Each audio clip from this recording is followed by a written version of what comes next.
Hi, I'm John Washburn, principal at McFall Elementary, and I just want to say a couple things about the hand-to-hand program. Currently, we have close to 50 students that are receiving a backpack full of food for the weekend, and I just can't thank Journey Church enough for the generosity they're providing our families, and it's making a huge impact with our kids. I see kids going home with backpacks, and I know that they're being taken care of, and again, I just want to really thank Journey Church for partnering up with us, and it really is making an impact with our children here, so thank you. My name is Stephanie. I have 3 small children, James, who is 4 years old, twins Hunter and Noah that are 3 years old. James is in preschool at McFall. We take part in the hand-to-hand program. This is a blessing to my family. James gets the hand-to-hand bag on Thursdays. I drive him to school every day. On Thursday mornings, we talk about him getting this bag and what he hopes is going to be in the bag. He talks about it all the way to school. When I get to school to pick him up, he is so excited. The first thing he wants to do is open his bag. He races to the van to pull open the bag and shows his brothers all the food that is inside. It's like watching him open a present. His face just lights up as he looks inside.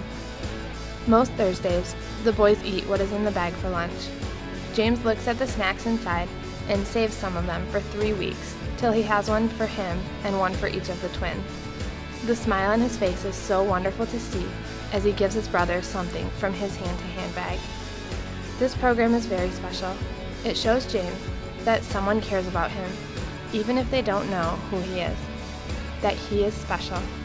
I believe this also teaches him to be kind to others and help others. At Christmas, James got a small square of paper at Sunday school. It was a heart with Jesus written in the center of the heart. He folded that paper heart and kept it in his pocket. He took it to school.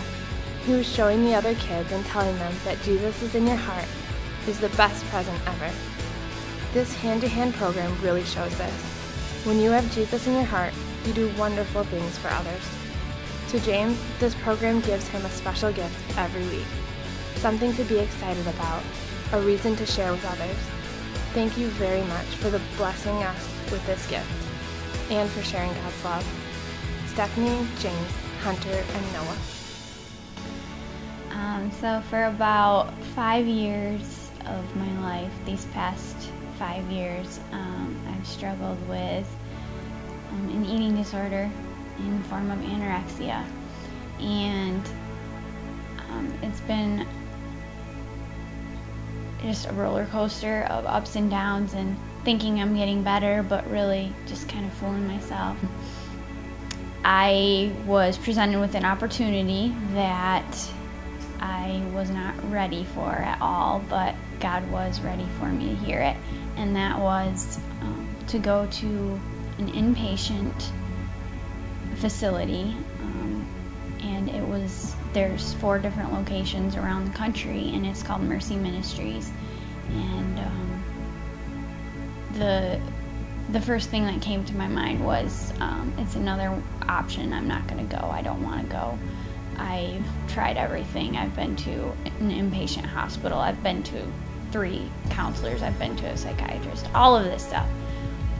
I don't want to go.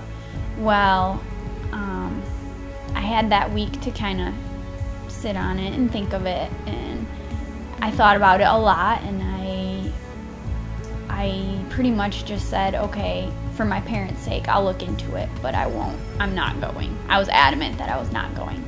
Then that next Sunday, Pastor John talked about all of us having a destiny, and that we were created for life to be abundant. You know, Christ didn't come just to forgive us. He came to give us life and have it to the fullest. And I was convicted then that, yeah, I don't have life to the fullest. So not only am I struggling, but I'm not living life to the fullest, and something needs to change.